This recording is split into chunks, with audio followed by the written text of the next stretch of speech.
Selamat pagi. Di sini saya akan mempresentasikan CBR mata kuliah Antropologi Perdesaan, di mana saya mengambil tema tentang evolusi pertanian. Sebelum saya mempresentasikan CBR saya, di mana saya akan memperkenalkan diri terlebih dahulu. Perkenalkan, nama saya Cynthia Sianturi, saya dari kelas C reguler 2019. Saya akan memulai mempresentasikan CBR saya. Ekologi merupakan hubungan fungsional antara organisme dengan lingkungan hidupnya. Ekologi termasuk ke dalam disiplin ilmu biologi. Terdapat 3 pendekatan yang dipaparkan oleh penulis ke dalam memahami hubungan manusia dengan lingkungannya, yaitu pertama pendekatan antropogeografi, yang kedua pendekatan posibilisme, yang ketiga pendekatan ekologis. Saya akan menjelaskan 3 pendekatan ini. Yang pertama, pendekatan antropogeografi.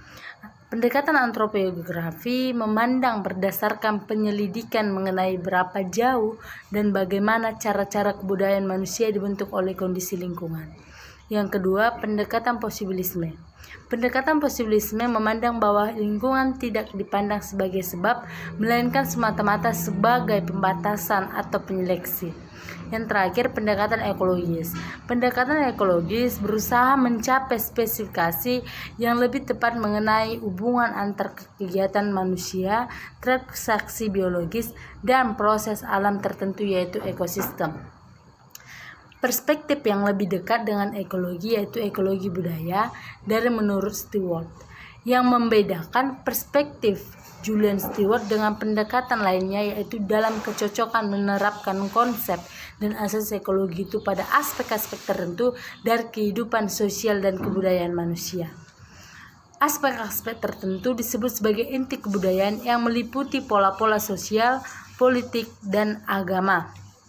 Slide selanjutnya, bentuk-bentuk ekosistem ke dalam 2 bentuk, yaitu Indonesia dalam dan Indonesia luar. Dilihat dari ekologi, ciri yang paling positif yang membedakan perladangan dengan persawahan adalah lebih berintegrasi ke dalam struktural umum dan ekosistem alami. Sebelum perladangan itu direncanakan, ladang merupakan suatu sistem serba tanam yang beraneka jenisnya. Peredaran zat-zat makanan antara bentuk-bentuk hidup, arsitektur, perlindungan tertutup, dan keseimbangan yang ringkih. Sedangkan sawah merupakan suatu sistem yang sangat khusus, tanaman tunggal dan berbuka, sangat tergantung pada mineral yang dibawa air sebagai makanannya, tergantung pada bangunan air dan keseimbangan yang stabil. Ada 3 ciri khas pengembangan luar Jawa atau Indonesia luar yang dapat dipergunakan untuk menerapkan sebuah pola. Ketiga ciri itu sangat berlainan dengan pola Jawa. Yang pertama, pengembangan itu secara geografis hanya terbatas di tempat-tempat tertentu.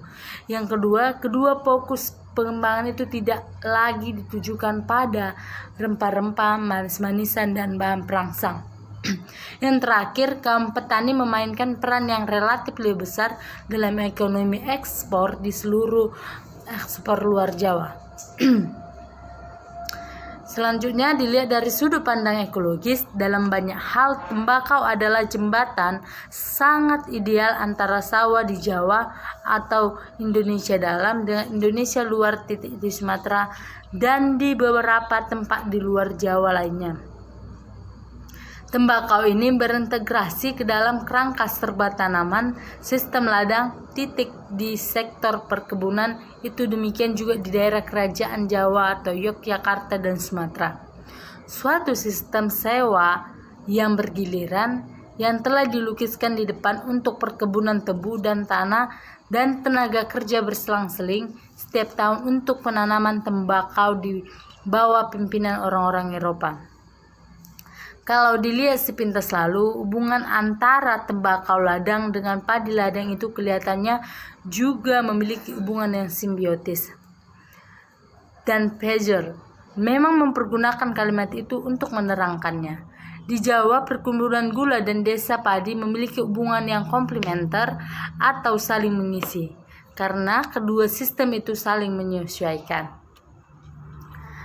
Pada umumnya, berkembangnya persawaan di Jawa atau sejak sebelum Masehi disebabkan oleh adanya kombinasi yang menguntungkan. Seperti yang dikatakan oleh ahli geologi Belanda, Mohr, bahwa keempat unsur dunia purba adalah api, air, tanah, dan udara. Apa yang diperoleh dari kegiatan yang sangat hebat dari 30 gunung berapi yang masih aktif di Pulau Jawa. Gunung tersebut yang menyediakan zat-zat makanan untuk tumbuh-tumbuhan yang tidak tersedia dalam tanah yang tipis. Ekspansi persawaan di luar batas kawasan sangat cocok tersebut dalam zaman prakolonial dan bahkan sampai pada pertengahan abad lalu. Terjadi secara lambat laun, setengah-setengah, coba-coba, dan maju mundur. Pada dasarnya, perluasan semacam itu dapat terjadi dalam 3 jurusan: ke utara, ke arah pantai Laut Jawa, ke barat, ke arah tanah pegunungan Sunda, dan timur, ke arah kawasan yang lebih kering yang disebut ujung kering. Menurut Mohr, ada 3 fungsi irigasi yang kurang disadari.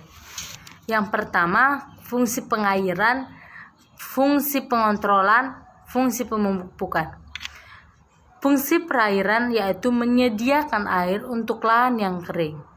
Fungsi pengontrolan yaitu mengatur persediaan agar tidak kelebihan dan juga tidak kekurangan. Yang terakhir, fungsi pemupukan. Fungsi pemupukan yaitu menguburkan tanah-tanah dengan unsur-unsur hara yang diangkat.